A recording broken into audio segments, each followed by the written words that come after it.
میم سے محبت اس وقت پاکستانی ٹی وی کے سب سے زیادہ دیکھے جانے والے ڈراموں میں شامل ہے۔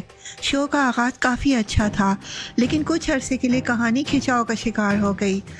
اب کہانی دوبارہ ٹریک پر آ گئی ہے، کیونکہ آخرکار طلحہ نے روشی کو واپس حاصل کرنے کے لیے قدم اٹھا لیا ہے۔ روشی اور شارق کی شادی طے ہو چکی تھی، لیکن لگتا ہے کہ طلحہ کے دماغ میں کچھ اور ہی چل رہا تھا۔ روشی طنزیہ انداز میں شادی کے بعد شارق کو ختم کرنے کا منصوبہ بنا رہی تھی، مگر طلحہ تو پہلے ہی 2 قدم آگے نکل چکا تھا۔ وہ شارق کو اغوا کر چکا ہے اور اب شادی کے مقام پر سب کو لگ رہا ہے کہ وہی سب سے بہتر آپشن ہے۔ میم سے محبت کے دیوانے یہ بھی سوچ رہے ہیں کہ روشی کے دادا طلحہ کی مدد کریں۔ اگلے ایپیسوڈز میں دیکھنا ہوگا کہ کیا واقعی ایسا ہے یا نہیں۔ دوسری طرف فینس طلحہ کے مافیا وائفز پر فدا ہو گئے ہیں، جس طرح اس نے روشی کو پروٹیکٹ کیا اور ساتھ ہی خاندان کی نظر میں ایک اچھا آپشن بھی بنا۔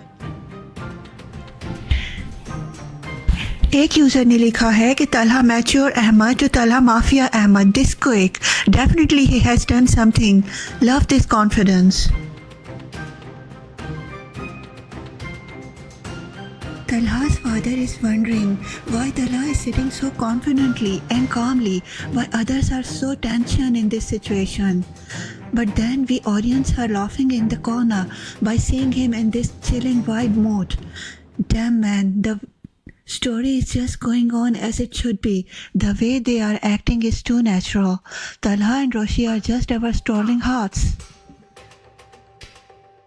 ایک فین نے لکھا ہے دا وے ہی سیڈ آپ کی فیوریٹ روشی کی شادی ہے کچھ ٹھیک ٹھیک اور نارمل ہو سکتا ہے۔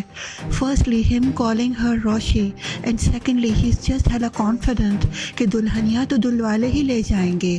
سر طلحہ پلیڈ اونو ریورس۔ اگر آپ کو یہ ویڈیو پسند آئے تو ویڈیو کو لائک کریں، شیئر کریں اور سبسکرائب کرنا نہ بھولیں۔ اگلی ویڈیو تک کے لیے اللہ حافظ۔